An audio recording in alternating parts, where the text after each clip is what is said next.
welcome back to another episode of Too Much Podtar. Today is August 11th, 2020, and we're here for another DFS episode of this podcast. Shorter today, gonna get run through this pretty quickly. Kind of doing this late at night. It's now it's almost 1 o'clock on the East Coast, so on Tuesday morning, and I have Joey Ricotta back on for this one, who was on just a couple of days ago for our first DFS show. So we're going to be running down, as we did the other day, a couple pitchers that we like, hitters, some stacks, and so welcome back again, Joey. Yeah, thanks for having me, man. How's it going? Yeah, of course. Pretty good. It's a good day of baseball. I've been pretty much sitting around all day watching baseball since it was my day off. So there you go. You can't beat that. Yeah, now the A's-Angels game is on, tied 9-9. And we'll see how this ends. Obviously, when this episode comes out, we'll know. But it's gonna be. It should be an exciting finish. So once we get done with this, we're going to watch the rest of it to see what happens. So yeah, give us a little something to track here. Hopefully, it doesn't go 18 innings like we said. Yeah, hopefully. I won't stay up for that. Yeah.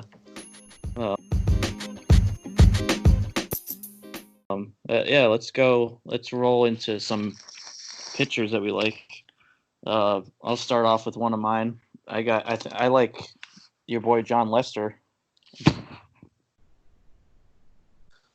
Yeah.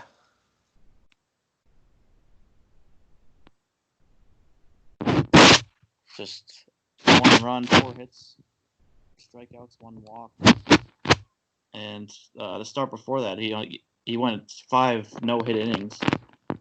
With 1 walk, 1 strikeout. So looking really solid, and the Indians' offense isn't doing so good right now either. Like, they're not off to a good start. They're the worst batting average in the American League, as well as OPS. Their batting average is 196 and 610 OPS, and they've also 14th in the American League in strikeouts, 159, and so I think it's a good matchup for Lester. He's facing a lineup that's struggling. Lindor, he's not off to a good start either. He's one of the guys that I thought was going to come into the season as one of the MVP candidates, but not looking like that so far. So I think Lester can have a day out there. I don't know what your thoughts are on him. Kinda, because I could see him having a good outing and getting a win. And I really like how he started the season, of course. I think this shortened season really works in his favor because, he being up there in age now and not having to go through the long grind. I mean, he could be really good in this short spurt and kind of a sprint to the finish. I think, like he was really good in the first half last year and then, kind of fell off the wagon. But the only reason why I don't really have a whole lot of interest in playing him tomorrow is because he's just not really that strikeout guy. Right. And, the Indians can whiff and they can strike out a little bit. They've got guys that will do that. So he could sneak up some strikeouts. I could see him doing that. But if we're just looking at just him, the pitcher, I think his price might be just a little bit high for what I'm looking for as far as strikeouts go. But if you want security, I think he could be one of the more secure options and maybe locking down a win and putting a quality start together. Yeah, I definitely could see that. Yeah, I see what you're saying with the strikeouts too. So I think part of the reason I am kind of leaning towards maybe thinking about him is just because it's kind of a lighter pitching day. It's kind of hard to pick who you want for the pitchers. You got Scherzer at the top, but he's coming off, an injury. It's his first start back, so, or no, his second start back actually, I think. So, you don't know what he's gonna give you, but. And then also Zach Wheeler, I think he'll be a solid choice, though, as well, against the Orioles. The Orioles kind of are off to a good start, though. It's still playing 500 ball right now, 7-7.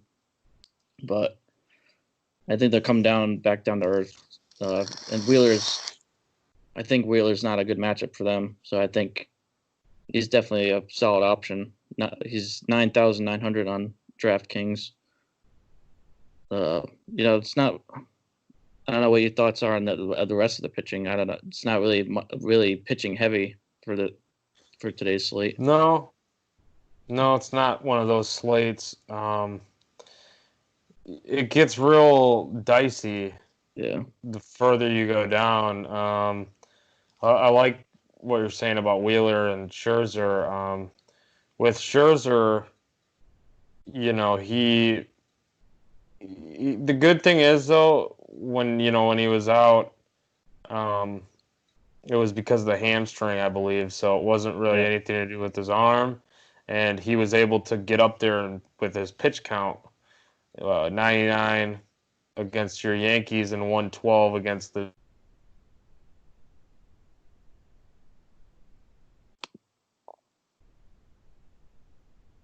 Mets. I mean, I know the Mets are really good. Mm-hmm. They've got some bats in their lineup, and Conforto, I think, has hit Scherzer really well. It's kind of a bigger sample size too, I believe. Don't have those numbers in front of me, but I thought I saw 4 homers against him. I could be wrong about that, but that sounds close. That sounds right, I think. But even if he were to hit a home run, the strikeouts could be there for him, and the win too, and if he's going to be throwing a lot of pitches, I like that. Like you said, Wheeler against the Orioles, I'm okay with that too. I kind of haven't been going with Wheeler yet because I wanted to get a feel for him with Philly, because guys with new teams, pitchers anyways. And the same could be said about Dylan Bundy, but Bundy has looked outstanding. Yeah. And Wheeler's looked good too. But Bundy has been, I mean, he just pitched a complete game and had 10 Ks, only allowed 1 earned run, no walks. Against the A's, I know the A's have been really hot, but they're pretty right-handed heavy, and if they're gonna fail, Bundy pitched against them already once, and he put up 28.6 DK points in 6 2/3 innings, no walks, 7 Ks. And that was his first start of the season. So, they saw him once already. So maybe the scouting report comes around, they start to get a feel for him after seeing him once, and they don't get beaten as bad by him. Mm-hmm. But I don't know. I see the potential there with Bundy, even though this is like the highest price tag I can remember for him. Yeah. In a while. As far as those top end guys, that's kind of the route I'm going. Like Scherzer 1, Bundy 2, and then we'll see about those. Maybe a little bit of Wheeler too. Yeah. Yeah, with Scherzer, I just looked up his numbers against the Mets, and you're right. Yeah, it's 4 home runs for Conforto, 10 for 31 in his career. So he's one he definitely can do some damage against him, but like you said, he'll still be able to rack up the strikeouts. So he can, even if he gives up a home run against Conforto, still be able to get a good outing in there. So. Oh yeah, yeah. He could. I mean, he could also, give up just a solo shot to him, and Yeah. the rest of the game just shut him down. I could see that.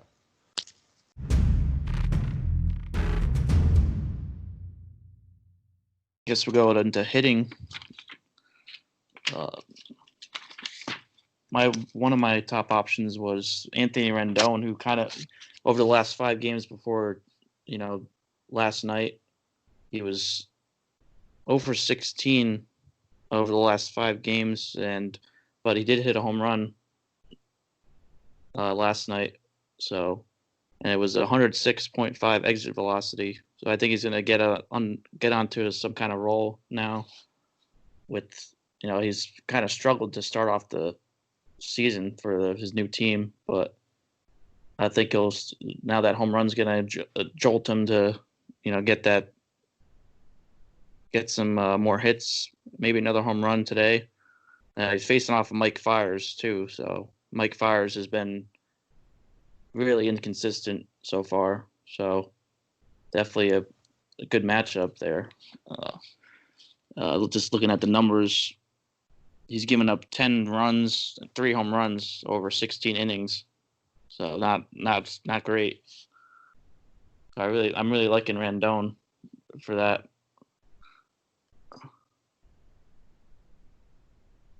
Yeah, I could see that definitely. Rendon is about time for him to get going. So, it's only a matter of time too. Now that he is kind of getting it going, Yeah. I could see him having a great game.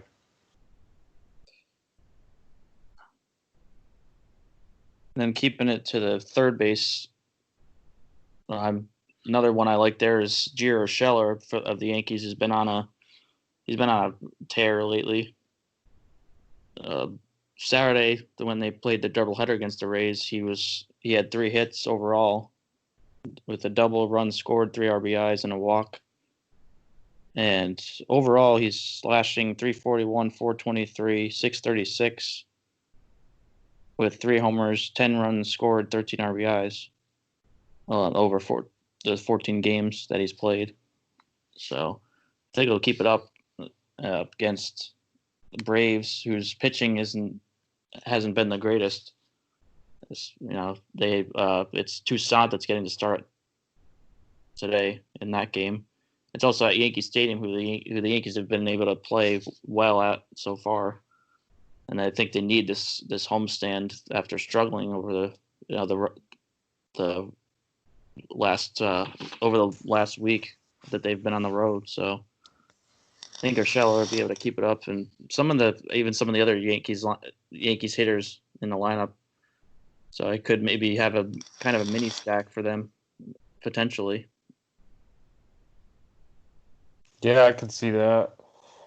Because Tukey, he's very hit or miss, Yeah. and still young, So pitching in New York, it's a tough environment even without the crowd.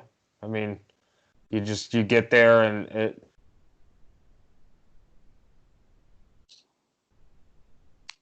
you're walking into almost a museum Mm-hmm. as far as like baseball goes, and playing against the Yankees, it's always going to hype up a young pitcher, and maybe not for the better. I could see him possibly being a little bit erratic, and Yeah, then if he misses in the zone, he's going to have real issues against that team. definitely. Yeah, I think like after the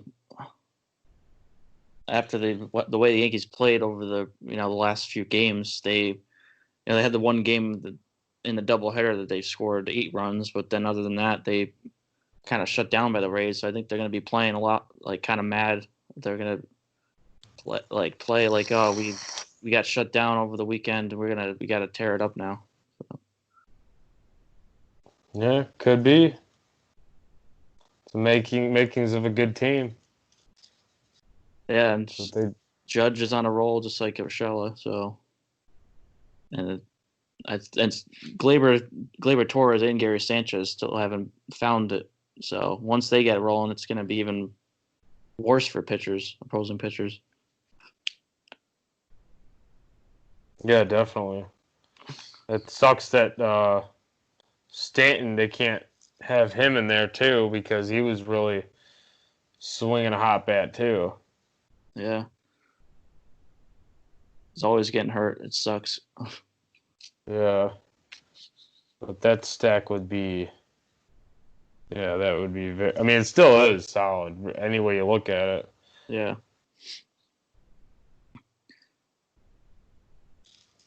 And sometimes it kind of depends with them too. Like you have to get them on the right day because I stacked them a couple times already, and just I hit them on one I think once or twice, but then some of them they sometimes they get shut down they do strike out a lot, so you can always get them on that kind of day where they're striking out.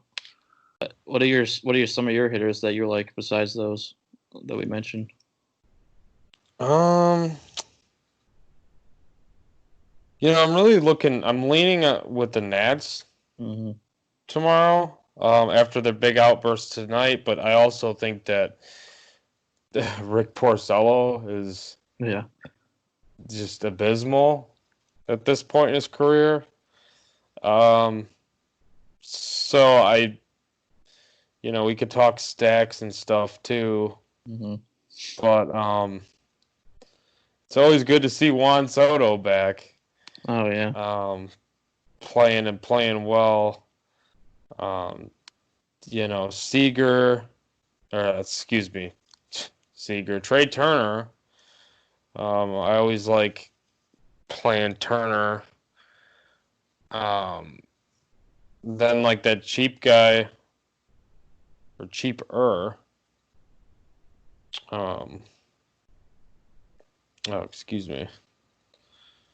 The guy that you had the other day at 3,700, Starlin Castro. Oh yeah. Oh, I never mind doing that. As Drupal Cabrera had a monster day today. I think he hit 2 bombs. So any of these guys, I mean, I really like the Nats. I'm just gonna that'll definitely be one of the main stacks that I'm using. Yeah. But any of those guys, like if you want to play them in cash, I know Soto's a little bit higher priced. Turner's not cheap at 4,900, but he can hit a homer and steal a bag, and so you like that upside there. As far as some other bats go, I didn't really dive in completely yet, so pinpointing the bats, I just haven't gotten there yet. We mentioned the BVP play probably of the day would be Conforto against Scherzer if you wanted to get different that way. That could be one way to go because I don't think many people want to play anybody going against Scherzer. No. So that could be a little bit different. I like these Tigers bats too against Gio Gonzalez. I don't. Gio might not be somebody who just gets blown up all that often, although he just has not pitched well so far this year. And he gave up 2 bombs the last time he was out against Milwaukee. I could see, and they're so cheap. I think Crone will be out. Yeah, he got hurt. Yeah. Yeah. So, but you got Miggy, who you always had to decide who would be at first base on DraftKings because you can't play them together between Crone and Miguel Cabrera. And Miguel Cabrera is $2,400. Wow. So, I mean, and the guy still hits the ball hard. Yeah. I saw something the other day. I don't remember who posted it, I saw something that teams shift, or not shift. They play back on the infield more against Cabrera than anybody else because he's so slow. But he hits the ball. He's still hitting the ball really hard, but they're gobbling it up because they're playing so deep, and they're just tossing him out because he's so slow that they can still get him out from playing basically on the grass every time or further on the infield. But anyways, this wasn't supposed to be about Miguel Cabrera, what he's not doing well. I think he's got a shot to really do some damage here, and I like Jacoby Jones again. I like Scope. All these guys are super cheap. You can afford to play any of them in cash games, but I definitely got to get Cabrera at 2,400. I think it's way too cheap, and it opens the door up for a lot of options, a lot of things you can do with your lineup. Oh yeah, definitely. Just I'm so surprised how they're playing right now. Like I never expected we were obviously joking before the season to saying they're going to be going to the World Series, and I Yeah. expected them to actually be playing good. Oh yeah, they're absolutely playing well. That's it. Very surprising, but I mean, right now they'd be in the playoffs. Yeah. With the setup, and even without the setup, I think they'd be the first wild card. Yeah, I think so. Yeah. So, yeah, I mean the Tigers they've been impressive. It's been fun to watch. And they've been smashing left-handed pitching. So if Gio's out there a couple times through the order, which I expect him to be, I think the Tigers could really do some damage tomorrow. I was expecting him to on Sunday, obviously. Yeah. Against the lefty, and that didn't really turn out. I mean, they didn't hit like I thought they would. Who did they play Sunday? I'm trying to think now. It was the Pirates. They played. Oh yeah, Pirates. Stephen Brault. But yeah, he just kind of had one of those Brault games where he just doesn't give up a lot of hard contact or anything. But yeah, no, I definitely like them, and I like Cabrera a lot. As far as other hitters go, I mean, I don't know. I don't want to recommend any Cubs because they've had kind of a long layoff now with not playing at all this weekend. I think they've been off for 4 days in a row. Hello? Yeah, 4 days in a row. Yeah. Yeah, so I mean, they could come out refreshed and pick up where they left off, or we could see them, have, come off to a slow start because they've had too much rest. Oh yeah. But I don't really know how that's gonna go. But yeah, I'm trying to think of some more one-off plays that we could. Like, I'm looking for value guys. Usually in the outfield, I always find a couple of value guys that I really like.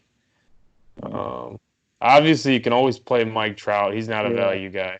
And yeah, that's as the game just ended. Actually, the Angels A's. He had 2 home runs. So Whew. 2 home runs, 4 hits, 4 for 5. Oh wow, the guy's incredible. And he kills Mike Fiers too. Oh yeah. Not that he doesn't kill everybody, but I think he's in another good spot tomorrow. Oh my God, I just saw a stat that he's had 6 home runs in 7 games since his son was born. Wow. Yeah. Yeah. He homered the first game he came back, didn't he? Yeah. He's insane. Best player on the planet. Um, $3,000 range. Who was I looking? Hunter Renfro. Oh, Maybe tomorrow. He's cheap. He's really cheap. $3,300 on DraftKings. Going against Martin Perez. It looks like. yeah. He's been very quiet to start the season. He's only hit 2 bombs, and he's only hitting 159, I think. Let's check on that. He was hitting 159. Let's see. I'm pretty sure he's hitting 159, but you got to make sure he's in the lineup Yeah. because Margot just had a pretty huge day today or night, going 4 for 4. And then, they always want to get Kiermaier's glove in there. And Austin Meadows is back now. So then whoever's going to be DHing, probably Jose Martinez or Yandy Diaz. I don't know. But they've got a lot of options. But if Hunter Renfro cracks the lineup, I think he's a good option against Perez. Somebody else in like the 3,000 range, Mike Ford of the Yankees too. He's been on a tear, and he most likely be the. I don't know if he'll be the DH, but I mean if he does start, I think he'll definitely be an option. But the Yankees are also bringing up Clinton Frazier, and he might start at DH depending on what they do. But I think either one of them is probably a solid value option because I think Frazier her kind of break out a little bit coming up and like being down on the alternate site. Yeah. He has a lot of extra motivation. So if he gets to start tomorrow or tonight, I think he'll have a good day. So. Yeah, I'm excited to see him because I think the Yankees have. I don't want to say mistreated him, Yeah. but I feel like they kind of have, even though we know that he might not be the most model teammate and clubhouse player, but I think he deserves to play at the major league level from what he's shown. Yeah. It kind So, like it just sucks the Yankees have so many outfielders. Like I don't know like how they're gonna have him get everyday playing time. Like I don't and oh yeah. like and now I don't think he has any options left. So now they're calling him back up, and now if they want to send him down, he's gonna have to pass through waivers, which he probably won't. Yeah, he has to stay. I wonder if they really have tried exploring. Well, we know that they've tried to trade him. Yeah, but like it's just it's hard. Like I don't know how much value. He probably doesn't have much trade value at this point. Probably not, just because he hasn't. No one's seen him at the big league level for a while, and they're, you know, I think some people are also wondering, was it a fluke, what we saw? So I don't know. Maybe that's why they're calling him up again right now. So try to get him playing time, and if he plays good, then he's a trade trip. Yeah, I could see that. I think that'd be their best move, actually. Yeah. So you gotta unless they consider him a part of the plans moving forward, which it doesn't seem like they do from what they've done with him, what they've shown that they, I don't know how they've treated him. I don't see how he could be a part of the plans unless he just completely wins them over, like, from now till the end of the season. Yeah, it's tough. I don't know what the same with even Andujar. They sent him down to the alternate site, and he was playing good. They don't really have a spot for him to play. Right. It's just like it's tough because he has no trade value either. Because I mean, he's a good hitter, but his defense is so shoddy that he does. Yeah. He's not gonna. No team is gonna want him to play the field. He'll just be DH. Well, Right. both of them are really gonna be. Any team's gonna play him at DH probably. Yeah, because Frazier has like no glove Yeah, either. it's just But the good thing we don't care with DFS though. We just want the oh yeah. bats. If We don't. they swing the bat, it doesn't matter. I was gonna mention Machado. He's he had two home runs a couple days ago against the Diamondbacks.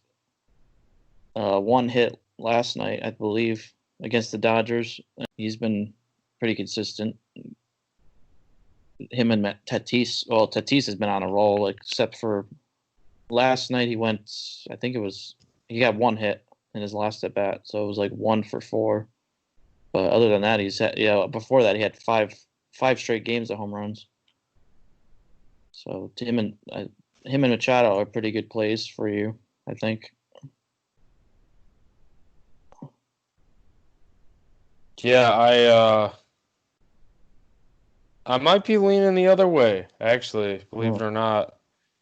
I kind of like Ross Stripling. Yeah. Even though he just pitched against them. Um, Vegas has San Diego at only a 4-run implied total, which isn't that low, but for his price range, it's not that high either. And there are those righties in the lineup. Well, there are some good righties with Yeah. Tatis and Machado and those guys. But I like Stripling. I think he has really good stuff. He just needed the more opportunities to pitch.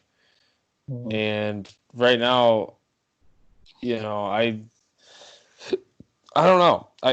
I guess that would be one of my maybe under the radar plays for pitching. Um, but I could see them doing damage too, so it's not without risk. Yeah. Um, like you said, Machado just broke out the other day, and Tatis, we know how great he's been, just on fire this season. And they got like the young left-handed bat, the first baseman. His name's Uh, escaping me right now, I can't but I remember. kind of like him. Yeah. And He's then always dirt cheap too. Cronenworth. oh yeah, yeah, I like him too. Yeah. He's only 2,300, so that would be a good solid play too. Just I think with the only thing with him, it depends on if they decide to start Hosmer because he just came back from Mm. from whatever I forget what he had something with I think he was just sick or something gastrointestinal something. Oh, that's true. Yeah. He came there. I think they've been kind of like switching them on and off though. When he came back, like yesterday, I think it was 2 days ago or something. He came back and then they switched. They gave him a day off, like on Monday. Do you know what the lineup was tonight? I believe it was Cronenworth that started. So Oh, he was in. Oh, he played second base tonight. second base. Yeah, who was that first? So Hosmer was. Oh, he was. I thought he got the So day they off. could both. Yeah, and actually Cronenworth is second base eligible now in DraftKings too. Oh, so that's good. Yeah. Oh, yeah. You Probably. could really, with some of these value guys, you could make a heck of a. You could really pay up for pitching, Yeah. even though it's not really that pitching heavy. Like the further down you go, it gets real nasty. I think I'd like throwing some darts here with. You could even put Hosmer and Cronenworth together and like stack up even like a 4 or 5 man stack of the Padres, Yeah. which shouldn't be that high owned going against Stripling because people don't think that he's that bad. Which he's not. or you could play like Scherzer with, Bundy, or Scherzer with Lester, or, anything like that. Because Lester's not really that low of a price, but if you got lower priced bats with them, yeah, you could do something like that. And toss in Miguel Cabrera or something Oh yeah. with Cronenworth in the same lineup. That'd be super cheap. Yeah, I definitely agree with that. It's like as you go down there, it's definitely we got some not really good pitchers as you get lower. So I definitely would rather pay up for the top guys like Scherzer and Wheeler or something like that, or like you said, Scherzer and Bundy, whatever. But because Who's your home run call? Like, do you have a call for a homer tomorrow? oh, I didn't have one ready, but I could think of one. You know what? I'm gonna go with Rendon. All right. Since he had one yesterday, I think he's gonna get another one. Yeah, why not? I'm just gonna stick with the guy that I said earlier. I think it's gonna be Miggy. I think he's gonna get one tomorrow. I'm doubling, tripling down on Miguel Cabrera. All right. The MVP. Yeah. Yeah, maybe. It's possible. They keep winning like they are, and he starts going on a tear. Triple crown. Yeah, I don't know if we'll ever get that Miggy back, but Probably not. those are, man. For a while though, he was the best hitter in baseball.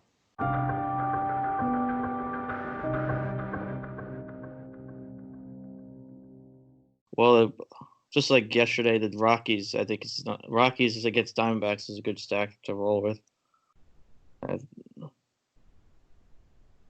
You probably see kind of similar offensive output. Again, maybe not as close, maybe not as high scoring, but something similar. Yeah, definitely. Both sides of that game, I think you can attack Kyle Freeland even though he's been pretty decent. You can still go after him, especially at Coors. Yeah, I think some of those bats on the Arizona side are still too cheap, and we saw the explosion tonight between the two teams. It's just the way it goes at Coors Field. You just kind of have an idea of what's going to happen almost every night there. It's more than likely that it's going to be a high-scoring affair. yeah, and it's kind of tough though too with that because obviously it's probably gonna be like higher owned too. So, yeah, exactly. Kind of be like just be aware of what the ownership is or whatever. Mm-hmm. Plus, both the pitchers, like Zach Gallen's really a heck of a young pitcher. I mean, and Freeland's pitched so well to begin the season. They're not pitchers that you typically want to pick on, which could make them both decent GPP plays. Yeah, because nobody is going to be playing them at Coors Field. But it's very risky, if you're going to play them, that's how I would make at least a few lineups. Well, you should do this probably anyways, at least one or two lineups with some Coors Field exposure, like having the hitters in your lineups, because just to cover your ass if it goes off. Yeah. Unless you're making just one lineup and you're just like, all right, I'm going to fade Coors Field because I know everybody's going to play it and I want to give myself the best chance possible to win big. And that's probably how you're going to do it. You're just going to get away from the game entirely. Yeah. Yeah, I mean, if I'm only playing one lineup, I probably wouldn't go. I wouldn't probably go that direction, like going with the pitchers. I would go rather with the hitters. It's just wouldn't want to risk it, like you said. Right. Yeah. I still go with the Twins. They had a good output yesterday, which I forget what the score was. I think it was 4-1, 5-1, something like that. But Rosario had a grand slam in that game against who the hell was it? Oh, Hauser. Hauser was the starter. So I think they can have another good, solid output, offensive output against who's the starter. Lindblom is the starter for the Brewers. Yeah, so they have a lot of good hitters in that lineup. They hit a lot of home runs, score runs. So I had Nelly Cruz as one of my main hitters yesterday, but he didn't do much. So today I think he'll be able to break out a little bit. And same with Rosario with the grand slam. I think he can build off that. A couple other guys in there that could definitely do some things, do damage. Yeah, I could see that. I think even Arise I think he had a hit or two as well. So he's definitely a kind of a value guy. He's at 4,100. So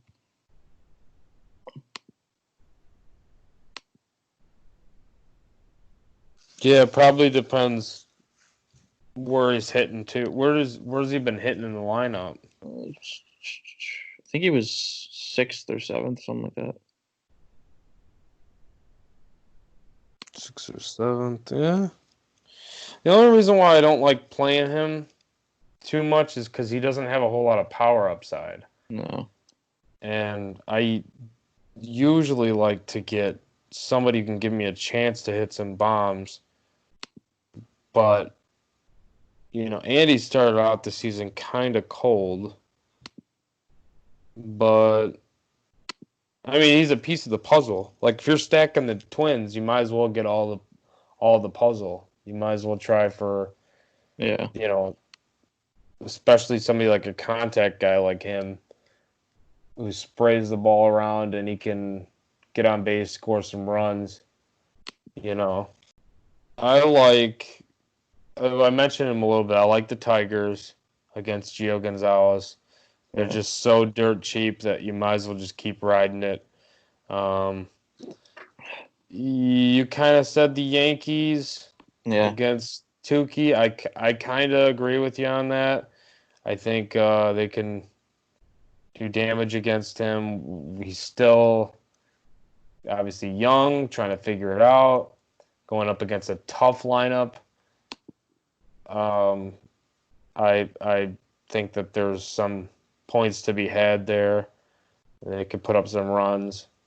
The Nats, I really like the Nats against Porcello because I just think he's awful at this point, and the Nats look to be heating up, and Soto's back to hitting 450-foot bombs or whatever it is. So I like that stack a lot. Yeah, we talked about cores.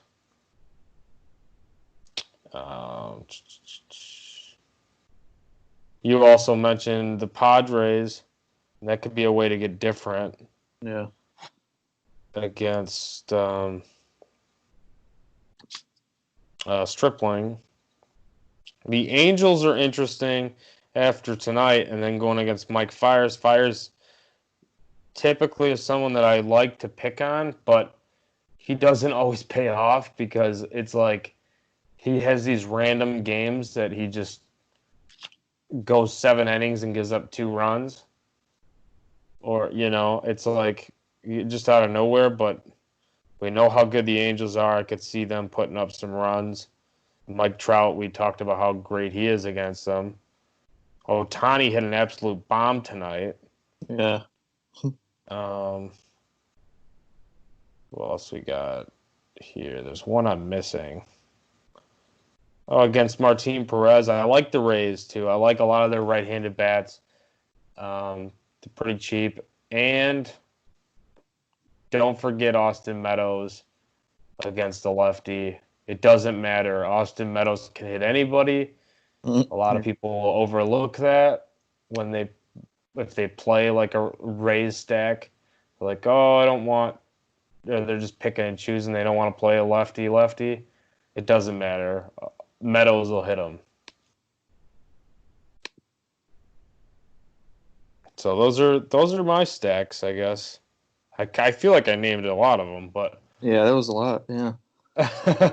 but I like those are the ones I like, and I'll probably get a decent mixture of those if I don't decide to play just one lineup, because it all depends on how much time I have, because I'm not, I can't really with a full-time job sit in front of this all day long, but if I get off at a decent time, then I'll probably make more than just one or two lineups. Yeah. I'll probably do the same thing. Yeah.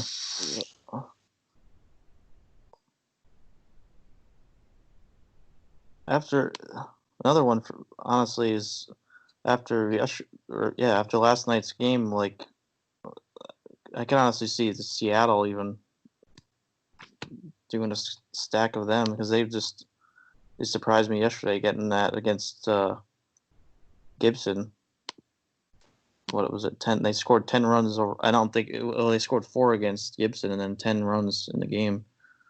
So I mean, never know. They could do something like that again. Again, who they facing? Mike Minor. So he's another one that's he's one that's not very consistent. So you get hit around a little bit. Yeah, definitely. You could honestly go with a full, like, get the whole side of the Mariners if you wanted to pair like 4 Mariners bats with Marco Gonzalez. He's dirt cheap. Yeah. It's 6.6K. I mean, it kind of has worked using, like, what did we do the other day? Was it Haney against the Rangers? Yeah. I don't remember how he did, though, to be honest. He did okay. But I mean, I feel like that could be a decent, because he's pitched pretty decent this year, Gonzalez. And he's up and down too. So it's not really anything you can just bank on. But I feel like he could do all right. Let's see, what did Haney do? Oh, Haney was terrible. 3 2/3, 5 earned runs allowed on Sunday. So scratch that from the record. But if you just want to be different and use a cheap pitcher, and if you're going to play Mariners bats, it's a nice way to correlate.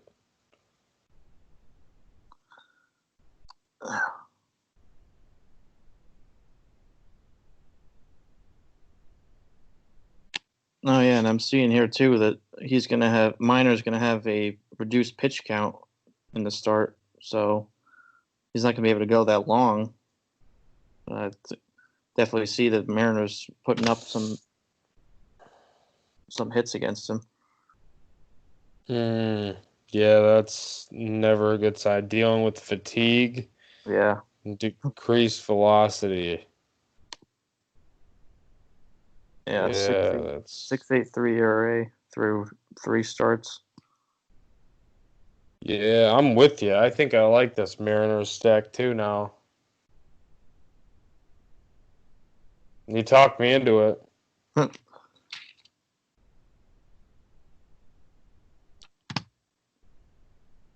Yeah, and then this will be the day that they end up getting like shut out by Mike Minor. Yeah, get shut. He pitches a complete game shutout on 70 pitches. Oh jeez. I would literally quit DFS forever. Right? Reduce pitch count from 83, so what's that got to be, 70? I mean, if he pitches a complete game at 70 pitches shutout, I think we might as well just give it up. Just hang it up.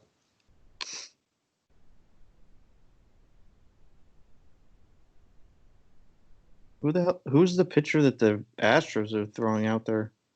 They got apparently, I don't know, Bielak. I don't even know. Oh, Bielik? Oh yeah, Brandon Bielak. I think it's how you say it. Oh, I don't even know who that is, really. I don't know much about him. I don't really know much about him at all.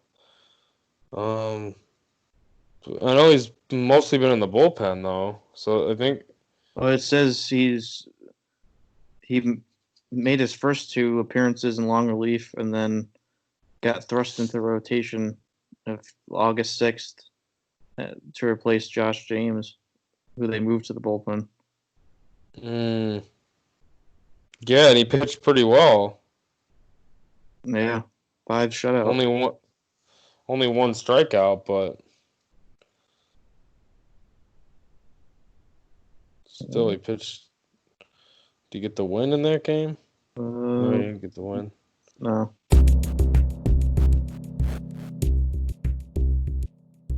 It's kind of a interesting day.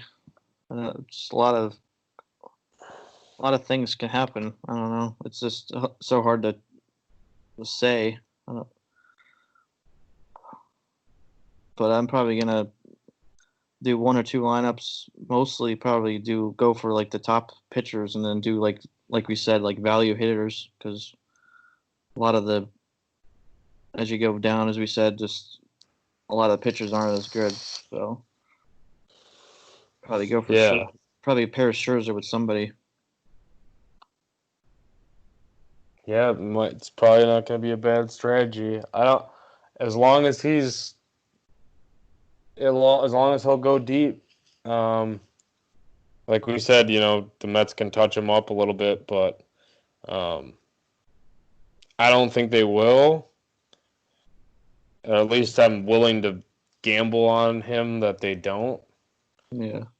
And we'll see. I mean, I feel much better about using 10,800 Max Scherzer, which is cheaper than a lot of what the studs have been lately, the top pitcher on the slate, than what they've been pricing him at. I feel much better playing him at 10.8 than playing, I mean, pick a guy. I mean, where are we spending down? I mean, we're gonna play Tukey against the Yankees. We're gonna play Stripling against the Padres. Cobb against the Phillies. Cobb has looked really good, but the Phillies are, no slouch. So I would much rather just pay for the horse. Yeah.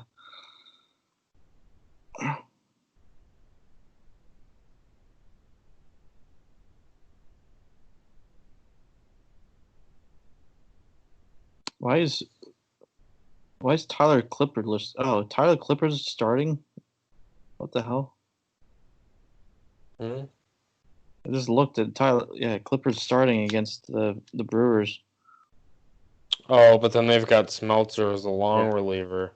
I guess he's the opener then. Yeah. Well, they're getting funky in Minneapolis. Yeah. Interesting.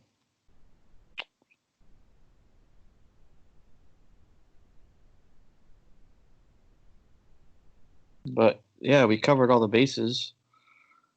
I think. So good luck to everybody with their lineups tonight. Hopefully you win some money. Hopefully you didn't listen to me when I said Gibson yesterday. As he had, negative points, something like negative, what was it? -2 or something, or negative, something like that. I don't know, but it happens. yeah. Hopefully you didn't listen to me about my 3 core players on Sunday. Yeah. And you played them on Monday. Yeah, exactly.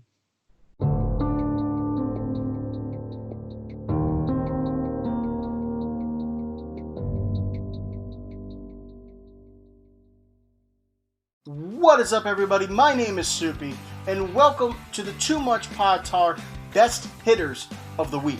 And for our first week, we had a big name superstar, but a couple people that you may not have heard of, and one young player that you may hear a lot about later on. Let's start with Aaron Judge. He made us all rise quite a bit last week, hitting 6 home runs overall and in 5 consecutive games to go along with 10 RBIs, giving him the nod for American League Player of the Week for the first week of the season. Next, we have Nick Castellanos of the Cincinnati Reds. This is his first season with the Reds after spending quite a few years with the Detroit Tigers and being traded to the Cubs in the middle of the season last year. But he started off his Reds campaign with 9 consecutive hits in a multi-home run game and 10 RBIs, earning him the National League Player of the Week. Next, we have Donovan Solano of the San Francisco Giants, who was drafted by the Cardinals and spent 7 seasons in their farm system without seeing any major league action. He later went on to Miami and played several seasons with them, and then went to the Yankees in 2016. 2017 and 2018, he did not see any major league action until he went to the San Francisco Giants last year. But this year, he has started off red hot, and after the first week of the year, he led the National League in hits, RBIs, and on-base percentage. Next up, we have Kyle Lewis of the Seattle Mariners. Mariners are looking to their young talent now, and it looks like Lewis might be the real deal. In his first full season, in the first week, led all of Major League Baseball with 17 hits, and he was second in batting average in the American League and led the entire league in batting average for balls in play. And that was the best hitters of the week. Be sure to check out my weekly article on PrimeSportsTalk.com and follow me on Twitter at I'mThatSoupy. And thank you guys, and back to you.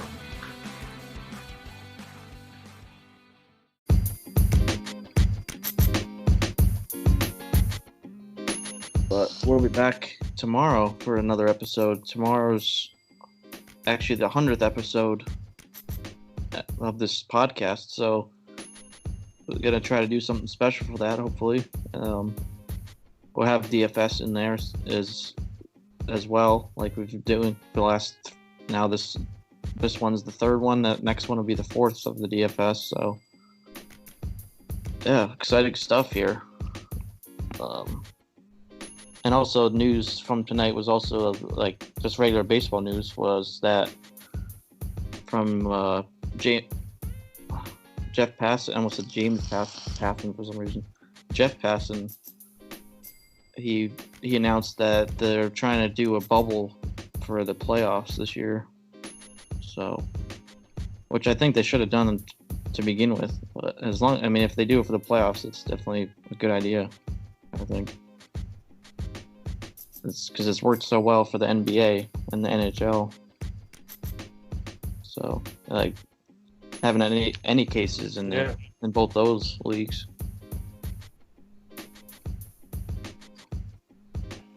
Yeah, I would like. I don't see how it would hurt. No, it would definitely do a good job of ensuring that the best teams that are going into the playoffs, that they stay healthy through that stretch, which is it's very important to uphold some type of integrity to this season, even with all this going on. You know, you want to see the best guys out there playing, and the only way to ensure that is by basically keeping them in a bubble, because, you know, otherwise you're running the risk, like they are right now, by of more guys going down with COVID and being out for an extended period. And then nobody wants a watered down roster or a lineup, especially come playoff time. Definitely not. No.